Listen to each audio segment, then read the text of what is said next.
30,000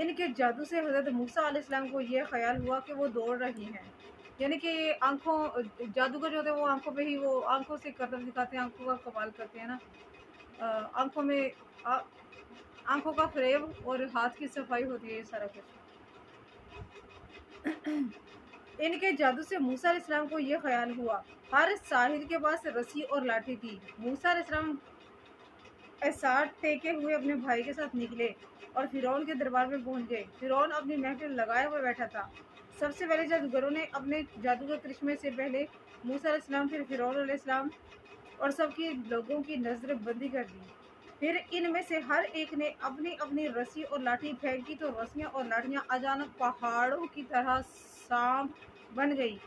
سارا میدان سانپوں سے بھر گیا۔ سانپ ایک دوسرے کے اوپر رینگ رہے تھے۔ یہ 30,000 سے زائد جادوگر تھے۔ جادو سے لوگوں کی نظر بندی ہو گئی اور یہ منظر دیکھ کر سب دہشت زدہ ہو گئے۔ قاسم بن نبی برہ فرماتے ہیں فرعون نے 70,000 جادوگر اکٹھے کیے۔ انہوں نے 70,000 رسیاں اور 70,000 لاٹھیاں ڈالی تھیں جو رینگتے ہوئے سانپ کی شکل اختیار کر گئی۔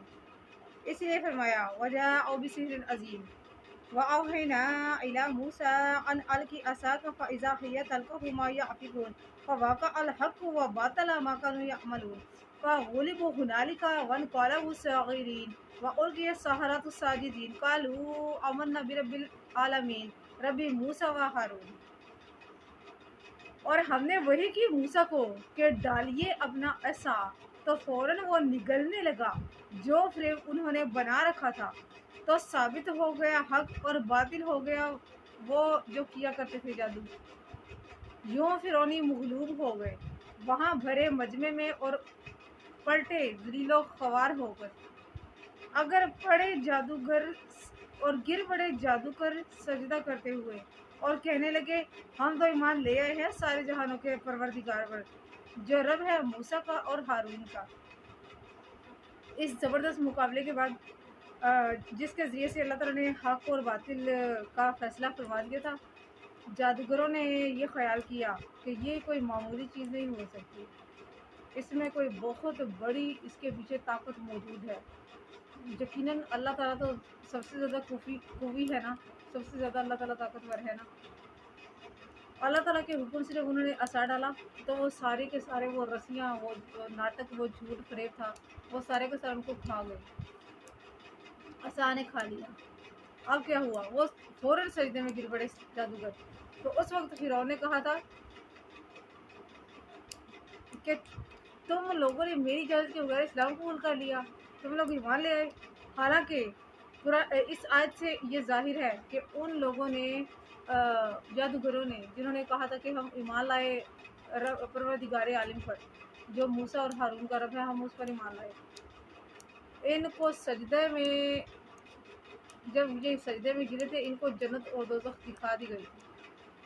قال فرعون آمنتم به قبل ان آذن لكم ان هذا لمكر مكرتكم بالمدينة لتخرجوا منها اهلها فسوف تعلمون لأقطعن أيديكم وأرجلكم من خلاف ثم لأصلبنكم أجمعين قالوا إنا إلى ربنا منقلبون وما تنقموا منا إلا أن آمنا بآيات ربنا لما جاءتنا ربنا أفرغ علينا صبرا وتوفنا مسلمين۔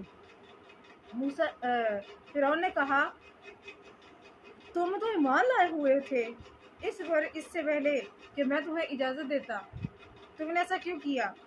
بے شک یہ ایک فریب ہے جو تم سب نے مل کر کیا ہے شہر میں، تاکہ تم نکال دو یہاں سے اس کے اصلی باشندوں کو، ابھی تمہیں معلوم ہو جائے گا۔ میں پہلے تو کاٹوں گا تمہارے ہاتھ، پھر تمہارے پاؤں مختلف اطراف سے، پھر سولی پر لٹکاؤں گا تم سب کے سب کو۔ وہ بولے پرواہ نہیں ہمیں اس کی، ہم تو اپنے رب کی طرف جانے والے ہی ہیں، اور تو کیا ناپسند کرتا ہے کہ ہم سے سوائے اس کے کہ ہمیں مان لائے اپنے رب کی آیتوں پر جب وہ آئیں ہمارے پاس، اے ہمارے رب ڈال دے ہم پر صبر اور موت دے ہمیں اس حال میں کہ ہم مسلمان ہوں۔ اللہ اکبر۔ یقیناً بے شک اب یوں ہوا کہ سارا کچھ آیت کریمہ سے کلیئر ہے اور اس میں کوئی وہ تشریح کرنے کے لیے کوئی چیز نہیں ہے۔